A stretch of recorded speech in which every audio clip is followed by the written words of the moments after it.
Assalamualaikum warahmatullahi wabarakatuh. Halo teman-teman semuanya, apa kabarnya di hari ini? Semoga kalian sehat selalu, hidup kalian dimudahkan oleh Allah Subhanahu wa taala. Amin ya Allah ya rabbal alamin. Baik teman-teman, kali ini saya akan bahas salah satu aplikasi pinjaman online yang sudah terdaftar di Otoritas Jasa Keuangan. Aplikasinya namanya adalah Pinjam Duit.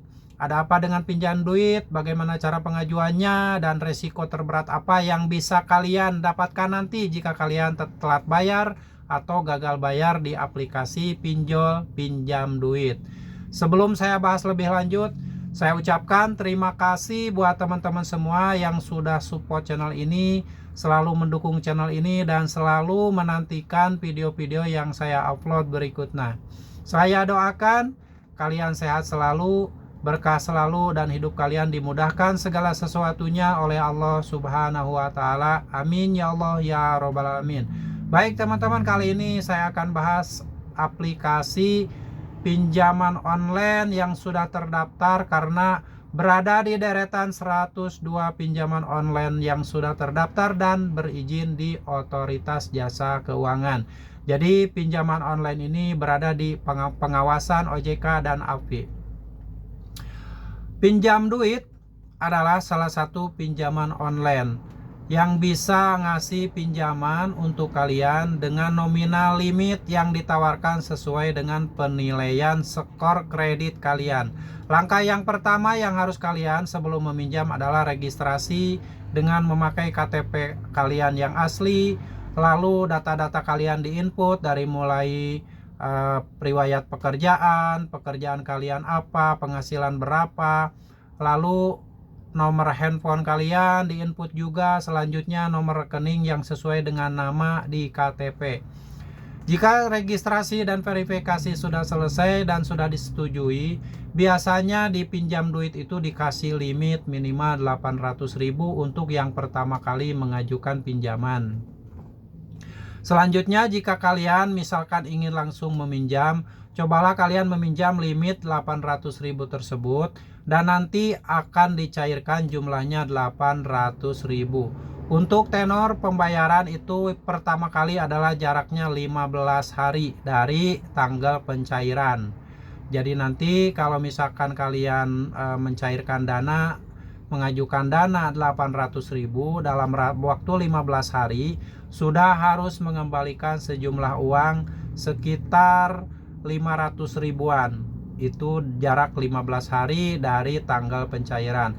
Lalu selanjutnya pembayaran atau cicilan kedua yaitu hari ke-30. Hari ke-30 kalian kembalikan sekitar 200 ribuan. Nah, selanjutnya untuk yang sisanya itu biasanya hari ke-60 atau ada yang hari ke-90. Karena mereka itu menawarkan pinjaman dengan tenor 60 hari sampai 90 hari. Di pinjam duit itu kalau tidak salah tidak ada yang tenor 30 hari. Tapi ada juga 60 hari dan 90 hari, cuman pengembaliannya tenornya periodenya 15 hari sekali, dan untuk cicilan yang ketiga barulah hari ke-60 atau hari ke-90. Itu seperti itu ya kalau mengajukan pinjaman uang di pinjaman online pinjam duit. Nah, kalau misalkan nih kebetulan kalian itu saat mengajukan pinjaman ternyata kalian tidak punya uang untuk membayar sehingga kebingungan, dan akhirnya karena kebingungan bukan tidak mau membayar tapi betul-betul tidak punya uang, akhirnya kalian telat bayar. Nah, di hari pertama atau di hari biasanya kalau penelponan itu dimulai sejak hari H-4, jadi 4 hari sebelum jatuh tempo itu sudah ditelepon menanyakan masalah tagihan. Biasanya itu kalau yang sebelum jatuh tempo itu kebanyakan seperti pinjam duit ini adalah penelponan yang sistem yang sudah diprogram. Nah, nanti kalau sudah jatuh tempo atau sudah telat 1 hari, disitulah mulai ditelepon oleh orang langsung atau kolektor langsung, DC pinjam duit yang langsung menelepon menanyakan perihal pembayaran kalian. Oke, lalu kalau misalkan kalian ternyata karena tidak punya uang dan telat bayar, bahkan sampai gagal bayar, nah disitulah kalian akan mulai diteror dengan chat WA yang satu hari itu bisa sampai 10 kali atau 20 kali chat WA dari pinjam duit ini. Dan kalau misalkan sampai telat sebulan, 2 bulan, 3 bulan, itu teror chat WA-nya itu frekuensinya setelah lewat 1 bulan biasanya berkurang. Yang biasanya setiap hari, setiap 10 menit sekali, itu jadi berkurang. Jadi kalau misalnya udah lewat sebulan, kadang itu satu hari itu tidak ada chat WA yang dikirim oleh DC pinjaman online, pinjam duit. Kenapa seperti itu? Karena nasabahnya ini karena tidak bisa membayar, nasabah ini tidak merespon chat WA dan penelponan yang dilakukan oleh DC pinjaman online, pinjam duit ini. Dengan tidak direspon tersebut, akhirnya para DC pinjol ini bosan dan tidak lagi menagih dengan chat WA ataupun telepon. Setelah kalau misalkan setelah lewat sebulan atau 2 bulan, itu pinjam duit itu tidak ada lagi penelponan, tidak ada lagi chat WA. Pokoknya sampai usia cicil atau setelah 90 hari itu tidak ada lagi chat WA dari pinjam duit. Tapi itu juga ditentukan oleh jumlah pinjaman biasanya.